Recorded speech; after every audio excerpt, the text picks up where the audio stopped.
முடியாது. அதுக்கு ஒரு வசனத்தை இன்னொரு பார்ப்போம். வெளிப்பாடு 21வது அதிகாரத்தில் 8வது வசனத்தை பார்ப்போம். பயப்படுகிறவர்களும் அவிசுவாசிகளும் அருவருப்பானவர்களும் கொலைபாதகரும் விபச்சாரக்காரரும் சூனியக்காரரும் விக்கிரக ஆராதனைக்காரரும் பொய்யர் அனைவரும் இரண்டாம் மரணமாகிய அக்கினியும் கந்தகும் எரிகிற கடலிலே பங்கடைவார்கள் என்றார். அப்போ யார் யார் அந்த புதிய எருசலேம் போக முடியாது அப்படின்னு பார்க்கக்கூடிய நேரத்தில் ஜீவ புஸ்தகத்தில் பேர் படாதவங்க யாரும் எங்கள் பரலோகத்துக்கு போக முடியாது. அதாவது புதிய எருசலேம் பரலோகம் மேலே இருக்கக்கூடியது. புதிய எருசலேம் அங்கே கெட்டிக்கிட்டே இருக்கிற தேவன். பயப்படுகிறவர்கள் அவிசுவாசிகள் அருவருப்பானவர்கள் கொலைபாதகர்கள் விபச்சாரக்காரர்கள் சூனியக்காரர்கள் விக்கிரக ஆராதனைக்காரர்கள் பொய்யர் இதெல்லாம் இப்படிப்பட்டவங்க எங்கே போக முடியாது? தேவனுடைய ராஜ்யத்துக்கு அவங்க சுதந்திரிப்பதில்லை. இது எப்படி நடக்குதுன்னா ஒரு அடையாள ஒரு சாட்சி நம்ம பார்க்க. இஸ்ரவேல் ஜனங்கள் சிவந்த சமுத்திரத்தை தாண்டி வந்தாங்க. அவர்களுக்கு தண்ணீர் ஒரு மதிலாக நின்று தேவன் அதை சொல்லக்கூடிய அதை ஞான ஸ்நானமாக தேவன் அடையாளப்படுத்துகிறார்.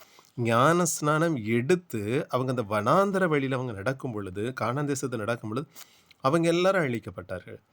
காரணம் அவங்களுக்கு உள்ளால எல்லா தன்மை, இந்த தன்மைகள் எல்லாம் அவங்களுக்குள்ள தேவன் அதுகளை அவிசுவாசிகளாக தேவன் அடையாளப்படுத்துகிறார். அப்போ நம்மளும் ஞானஸ்நானம் எடுத்துக்கிட்டு ஒரு அவிசுவாசத்தன்மை, எனக்குள்ளால பயம், அவிசுவாசம், அருவருப்பம், கொலைப்பாத, விபச்சார, சூனிய, விக்கிரகாரதனை, பொய் இதெல்லாம் எனக்குள்ளால இருந்துன்னா நானும் எங்கே போகக்கூடிய தேவனுடைய ராஜ்யம் என்கிற அந்த பரலோகத்துக்கு போக முடியாது. இரண்டாம் மரணமும் அக்கினியும் கந்தமும் அந்த இடத்துக்கு தான் நான் போக முடியும். அப்போ ஆண்டவரை ஏற்றுக்கொள்ளும் பொழுது, நான் அவரை சொந்த இரட்சகராக ஏற்றுக்கொள்ளும் பொழுது நான் இந்த தன்மைகள் எனக்குள்ளால இருக்கக்கூடாது. அந்த இஸ்ரவேல் ஜனங்கள் எகிப்து தேசத்திலிருந்து சிவந்த சமுத்திரத்தை தாண்டி வரும் பொழுது அவர்களுக்கு ஞானஸ்நானமாக தேவன் சிவந்த சமுத்திரத்தை அடையாளப்படுத்துகிறார்.